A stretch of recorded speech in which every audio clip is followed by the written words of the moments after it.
Prudential yang ketemu di Car Free Day kemarin. Bu, nanti sore sesuai janji kita jam 5 kita ketemuan ya di rumah Ibu. Nanti saya datang ke rumah Ibu.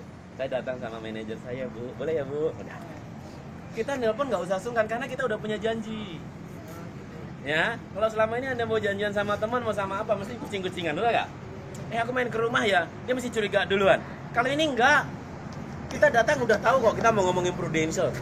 Kita datang ke rumah dia, udah tahu kok dia bahwa kita tuh mau nawarin asuransi, udah tahu kok. Sehingga dia sudah menyiapkan dirinya untuk ditawarin. Oke? Orang datang ke mall nih, terus ngeliat mobil. Terus kemudian, oh ya Pak, nanti nomor teleponnya saya minta ya Pak. Terus waktu ketika ditelepon, Pak, saya dari salesnya mobil yang kemarin Bapak lihat Pak, saya mau ke rumah ya Pak ya, main-main gitu. Walaupun judulnya main-main, kita udah tahu dia salesnya mobil dan dia pasti bawa brosur mobil dan kemudian ngasih hitung-hitungan, kemudian nawarin. Terus kemudian supaya membuat orang itu nyaman, nanti teman-teman ngomong begini, oke Bu, nanti ketika saya datang ke rumah Ibu, Ibu nggak usah khawatir ya, karena saya tidak menjual. Tugas saya hanya memastikan Ibu dan Bapak memahami produk kita. Perkara Bapak mau beli kapan terserah. Bapak mau ambil bulan ini, bulan depan, tahun ini, tahun depan, terserah Bapak. Yang penting Bapak paham dulu. Oh ya boleh Mas kalau gitu. Ya, karena saya harus mikir-mikir dulu, nimbangin dulu. Oh betul Pak, yang benar yang seperti Ibu, yang seperti Bapak. Ya, produk jangka panjang itu harus mikirnya panjang. Nggak boleh buru-buru. Kalau Bapak buru-buru justru itu nggak benar. Ibu beli rumah aja mikirnya lama, beli mobil aja mikirnya lama, betul nggak? Masa sih ini untuk beli perlindungan selama 10 tahun sampai seumur hidup. Kita kok buru-buru ngambilnya. Teman-teman jangan pernah berharap untuk closing di tempat. Ya, itu justru rentan. Yang benar itu Anda membiarkan nasabah Anda berpikir. Kalau perlu orang udah mau closing ngomong, Bu, coba deh diskusi lagi sama Bapak. Nanti siapa tahu nanti ada pertimbangan yang lain lagi, ya. Nanti saya kasih waktu 1 minggu deh, Ibu pertimbangkan lagi deh. Saya sering gitu loh malahan. Nggak buru-buru. Karena kalau buru-buru, ya, biar dia mantap. Teman-teman gini loh. Teman-teman gini. Ilmu selling, ilmu penjualan, teman-teman harus tahu dulu yang namanya penjualan, yang namanya jual apapun, itu ada yang namanya rasio. Jual mobil, ada rasionya nggak? Yes, ada yang sales mobil di sini? Nggak ada, ya teman-teman nanti cari sales mobil. Sales mobil itu setiap hari ketemu sekian orang, oke? Ya, dan sekian orang itu, teman-teman, saya sering mau wawancarin seorang sales mobil. Sales mobil itu rata-rata sehari itu harus ketemu 30-40 orang. Beneran loh. Dia harus sebar brosur atau nelponin atau follow up minimum 35-40 orang.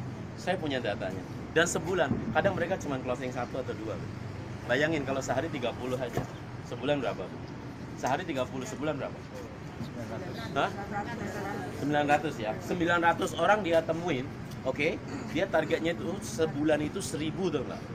Dan mereka diawasin, sebulan harus 1000. Jadi sehari kadang 35, kadang 40. Itu entah nelpon, entah SMS, entah follow up apapun, kunjungan dan sebagainya. Pokoknya sebulan itu mereka ditarget harus ketemu follow up prospek 1000 orang.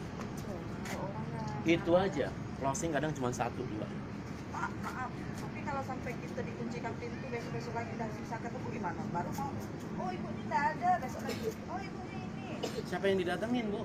Teman, akhirnya sampai sekarang nggak bisa lagi. Iya, gini loh, Blacklist Ibu, data mereka. Ibu berapa? Kalau Ibu punya data 1000, Bu, satu orang nolak tinggal pindah sebelahnya. Ditolak pindah sebelahnya, gampang. Karena Ibu cuma mikir bahwa seolah-olah calon nasabah nih cuma manusia satu ini. Datengin lagi, ditolak, nekat lagi datangin. Lah Ibu yang goblok. Udah tahu dia bukan pasar kita. Gini. Kemarin kan saya cerita ya, saya jualan babi nih, saya jualan daging babi. Oke, saya ketemu orang, sudah tahu orang pakai jilbab, Ibu tawarin siapa yang goblok? Yang jual dong. Saya lagi jualan daging sapi. Ya, daging sapinya seger, ada bahan khususnya membuat itu stamina lebih luar biasa. Saya ngeliat nih, ada seorang bapak-bapak, ya, rumahnya gede, mobilnya 4.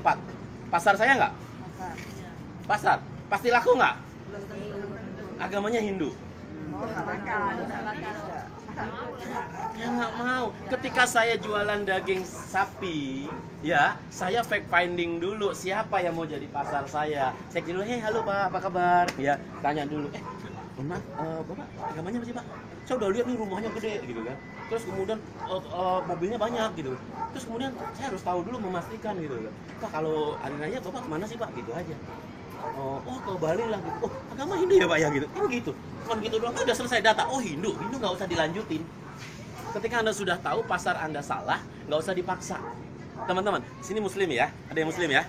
Ya, oke, gini, saya tidak bermaksud membeda-bedakan, ya. Maksud saya gini, di muslim kan ada orang bilang gini, wah asuransi itu haram. Ada yang ngomong begitu, terus Anda mau jawab apa? Asuransi haram, Anda mau jawab apa? Teman-teman saya kasih tahu, ada yang tahu namanya satu aliran di agama Islam yang tidak boleh memasang foto. Nonton TV nggak boleh, ada nggak? Ada ya, teman-teman. Kira-kira apa dosanya orang nonton TV? Orang lagi tawaf di Masjidil Haram, terus kemudian kita lihat apa dosa kita. Terus kemudian ada sholat taraweh di Masjidil Haram ditayangkan di TV, apa dosa kita? Kita ngelihat berita Presiden Jokowi melantik Gubernur Kalimantan Barat, ngelihat di TV, apa dosa kita?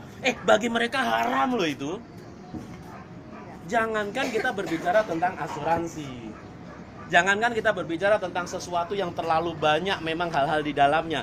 Masang foto aja. Masang foto di Facebook aja haram loh. Ya, ngelihat TV aja haram loh. Jangankan ngomong asuransi. So, ketika ada orang bilang, waduh enggak, asuransi aku sama Allah aja, aku sama Tuhan aja asuransi.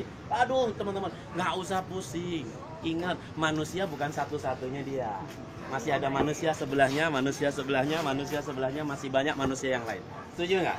So, ketika Anda pusing, Pak, aku ketemu begini sih, nasabah begini, aku ketemu nasabah begini. Itu pertanda teman-teman tidak prospek.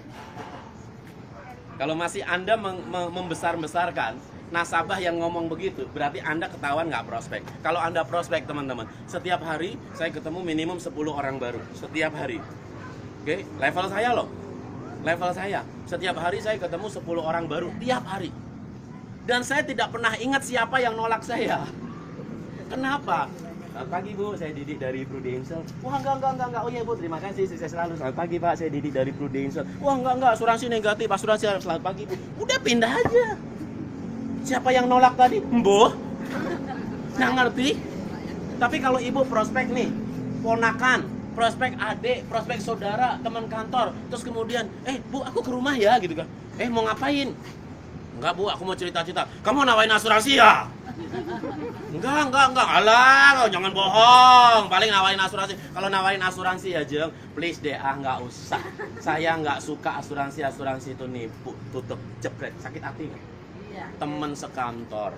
Tiap hari ketemu, terus tahu-tahu ngomong begitu. Terus tahu-tahu di kantor setiap mau makan meeting misalkan biasanya duduk sebelahan, dia tahu-tahu duduknya pindah. Terus kemudian kita pindah sini sebelahnya, pura-pura duduk sini, kita pindah lagi. Sakit hati nggak? Yes, teman-teman. Yuk, mulai hari ini lebih aman Anda prospek orang-orang yang nggak kenal. Karena tidak ada resiko dijauhin orang, nggak ada resiko di dial kontak, nggak ada resiko dimusuhin orang. Saya prospek orang nggak kenal, resikonya cuma satu Bu, paling ngomong, enggak Mas, enggak, terima kasih Ibu, enggak makasih, udah. Terus begitu orang, itu gimana? Misalkan contoh, orang itu ngomong, itu gimana? Yes, itu yang di follow up Bu, itu yang terus-terusan dikejar, ya. Orang yang memang nggak mau, wes, itu bukan pasar kita. Sama seperti saya jualan daging babi, saya ketemu orang ternyata muslim, ya sudah. Seenak apapun daging babi, saya nggak bisa paksa orang muslim makan daging babi. Seenak apapun daging sapi, saya nggak bisa paksa orang Hindu makan daging sapi. Titik. Kita tidak perlu berdebat untuk sesuatu yang prinsip. Ingat, hari ini Prudential punya nasabah di Indonesia paling banyak. Setuju nggak? Itu bukti bahwa Prudential laku. Itu bukti bahwa Prudential itu laku. Setuju teman-teman? Ya, oke. Jam berapa sekarang? Jam 6:05. 6.15 ya. Tadi kemarin diumumkan jam berapa? Jam 6:30. 6.30 ya. Oke. Biasa sih on time mereka. 6.30 kan diumumkannya. Ini kan bonus buat teman-teman yang datang dulu. Tapi kalau nanti kita ketemu orang, kita mengenalkan produknya saja, mengenalkan Prudential. Ya, hai teman-teman, lihat saya. Ya, lihat saya. Setelah lihat teman-teman yang sudah lihat, yang sudah di dekat, langsung menjauh. Gantian biar yang lain. Nanti saya akan lakukan beberapa kali teman-teman lihat. Begitu teman-teman udah nguasain, silahkan lakukan. Nguasain, lakukan. Ya, nanti terakhir kita ketemu lagi di sini. Ya, ketemu lagi di sini semua laporan. Ibu prospek berapa, semua laporan di sini nanti. Pak, saya prospek 5, saya prospek 10, saya 15, saya 20. Kemudian yang suspek berapa? Prospek berapa, suspek berapa? Ya, kita mau data nanti. Ya, kemarin saya di Solo, teman-teman, bulan kemarin di Solo itu ada 300 orang ikut canvassing begini, ya. Kita dapat 1.000 1075 data rasanya. Ya, terus kemudian yang suspek itu 200